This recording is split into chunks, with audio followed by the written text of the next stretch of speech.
अजी तुंहिंजो कहिड़ो कमु वठी थी जासूसी कंदी? छा जासूसी थी कयां?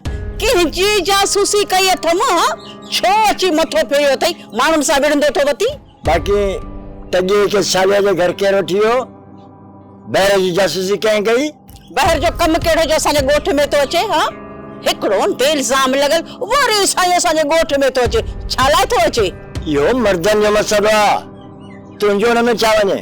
तूं औरत ज़ात आहीं, घर में माट करे वेह।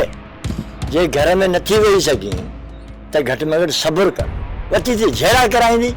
मुंहिंजो छा वञे? मूंखे त तॻे चयो न त हली ॾिसूं था त माजरा छा आहे। ऐं जे वैस बि खणी त कहिड़ी अरबा ख़ता थी पई। ऐं ॿियो त ॿुध, तूं मूंखां इहे ॻाल्हियूं पुछण छो आयो वई? तॻियो इहो त आहे शैतान जो घर, पर तूं तॻे जे पोयां छो थी लॻीं? ओ जी सुठो इन मथे त तूं पंहिंजी इज़त बचाए।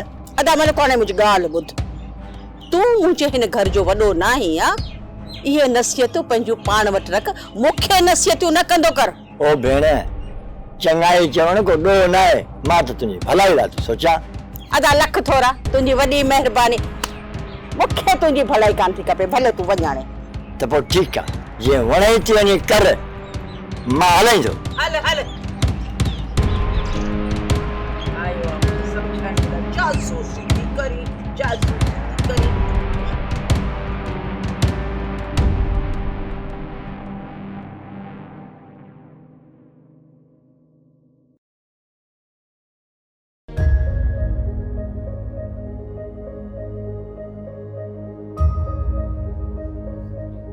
सदोरी, सदोरी, छा थियो तोखे? सदोरी अखियूं खोल, सदोरी। मां ठीक आहियां नादिर, बस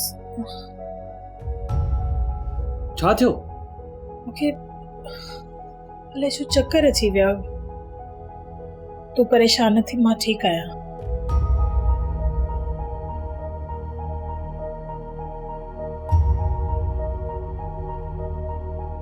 साईं तव्हांजी तबियत कीअं आहे? मुंहिंजी तबियत सही आहे हाणे, बस थोरी थकावट हुई, आराम कयो, बस ठीकु आहियां हाणे। साईं तव्हां सुठो कयो जो हेॾा हलिया आहियो, ॿिए हंधि तव्हां महफ़ूज़ न रही सघो हा। इहो गोहर इंसान न हैवान आहे। इहो गोहर बि मुंहिंजो शागिर्दु हुयो, ॿ टे दर्जा पढ़ियो, पोइ न पढ़ियो, छॾे वियो स्कूल। साईं उस्ताद जी सनास बि कंहिं कंहिं वटि हूंदी आहे, ख़ैर हिते तमामु महसूस आहे। आख़िर मूं गोहर जो ॾोह कहिड़ो कयो आहे जो मुंहिंजे रत जो प्यासो थी वियो आहे? साईं गोहर तव्हांजे रत जो प्यासो न आहे, इहे सभु चालूं सालार खाने जूं आहिनि।